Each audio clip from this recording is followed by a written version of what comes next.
ঈশ্বরী একটা বিষের কৌটা নিয়ে এসে কুমুদিনীকে বলে, তুমি যদি এই বিষ না খাও তাহলে আজ আমায় মরতে হবে। ভবানী বলছে, বন্ধ করো এই সর্বনাশে খেলা।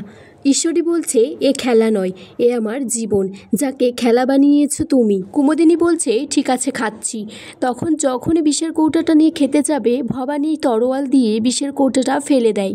ভবানী ঈশ্বরীকে বলছে, শান্ত হও ঠাকুরজি, আমি যাব তোমার নিজের শ্বশুর বাড়িতে, আমি কথা বলবো তোমার স্বামীর মার সাথে।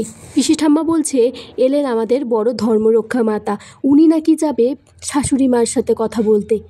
তোমার জন্যই তো আজ এত বড় সর্বনাশ হয়েছে। ভবানী তারপর রঘুরাজার মহারাজের কাছে অনুমতি চাই শিকারপুর যাওয়ার জন্য।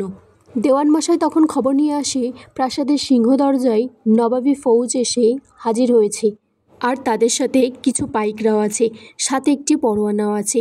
পরোয়ানা মানে একটি আদেশপত্র, যার ভিত্তিতে কাউকে আটক করা যায়। রামকান্ত বলছে, অসম্ভব, রঘুরাজের নামে কিসের পরোয়ানা? বিষ্ণুরাম বলছে, তলে তলে দেবীপ্রসাদ মনে হয় অনেক কাজ এগিয়ে ফেলেছে। ভবানী বলছে, এখন আবার রঘুরাজের উপর কী বিপদ এলো কে জানে। পিসি ঠাম্মা বলছে, হ্যাঁ, সবই তো তোমার জন্য হচ্ছে, নাটোরের দেবতার আসনে অন্য মূর্তি এনে বসিয়েছ। ইন্দুবাবু বলছে, পিসি ঠাম্মা, সব কিছুতে আপনি ভবানীর দোষ কেন দেখেন? নবাবী ফৌজরা রাজমহলের ভিতরে আসে, আর সেই পত্রখানি পড়ে শোনাই।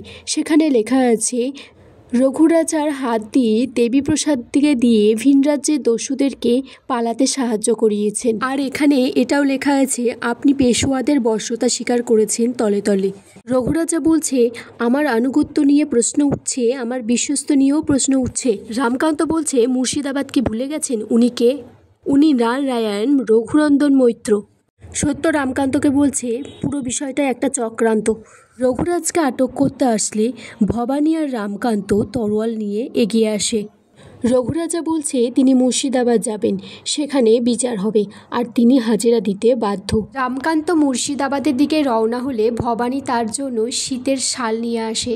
আগামী পর্বে দেখা যায় রামকান্ত ভবানীকে সিংহাসনের দায়িত্ব দিয়ে মুর্শিদাবাদের পথে রওনা হয়।